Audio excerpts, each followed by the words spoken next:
আমি এখন অবস্থান করছি বাংলাদেশের অন্যতম একটি গুরুত্বপূর্ণ জেলা কিশোরগঞ্জের ভৈরব উপজেলায়।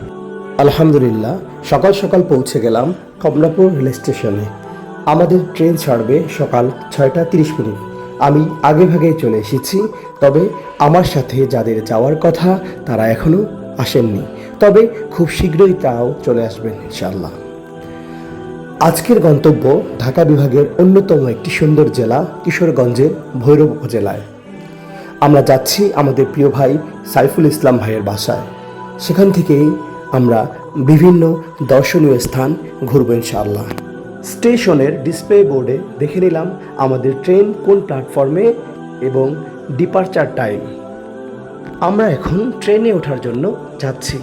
কিছুক্ষণ পরেই আমাদের ট্রেন ছেড়ে যাবে ভৈরবের উদ্দেশ্যে। নির্ধারিত সময় স্টেশন থেকে ট্রেন যাত্রা শুরু করলো।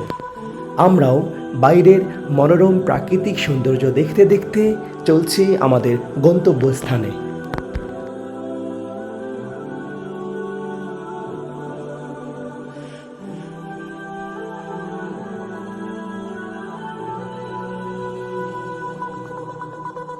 প্রায় 2 ঘন্টার জার্নি শেষে আমরা পৌঁছে গেলাম ভৈরবে।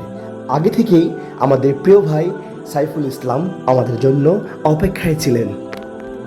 আন্তরিক কুশল বিনিময়ের পর তিনি আমাদেরকে সঙ্গে নিয়ে তার বাসার উদ্দেশ্যে যাত্রা শুরু করলেন। ভৈরব থেকে রিকশায় চড়ে আমরা রওনা দিলাম তার বাসার উদ্দেশ্যে। সাথে দেখে নিলাম ভৈরবের সুন্দর দৃশ্যগুলো।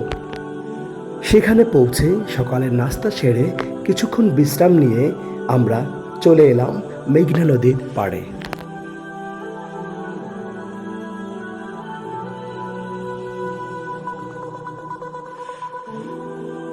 এখান থেকে আমরা ট্রলার যোগে বের হলাম নদীর বুকে। মেঘনা নদী বাংলাদেশের অন্যতম একটি বৃহৎ নদী, আর এখানেই মেঘনা ও ব্রহ্মপুত্র নদীর মিলনস্থল। প্রিয় ভাইদের সাথে ট্রলার ভ্রমণ ছিল এক অন্যরকম প্রশান্তি। গল্প আড্ডায় কেটে গেল আমাদের দারুণ কিছু সময়।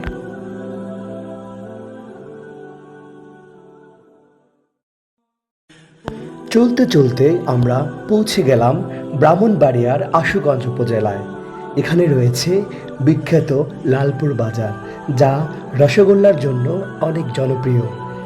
আমরাও দেরি না করে সেই বিখ্যাত রসগোল্লা খেয়ে নিলাম।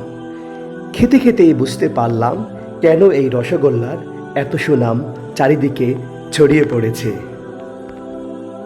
রসগোল্লা খাওয়া শেষে আমরা আবার রওনা দিলাম নতুন এক স্পটের উদ্দেশ্যে। গন্তব্য নরসিংদী জেলার রায়পুরা উপজেলা। চারপাশের প্রাকৃতিক সৌন্দর্য আর নদীর মনোমুগ্ধকর পরিবেশ যেন ভ্রমণটাকে আরও উপভোগ্য করে তুলছিল।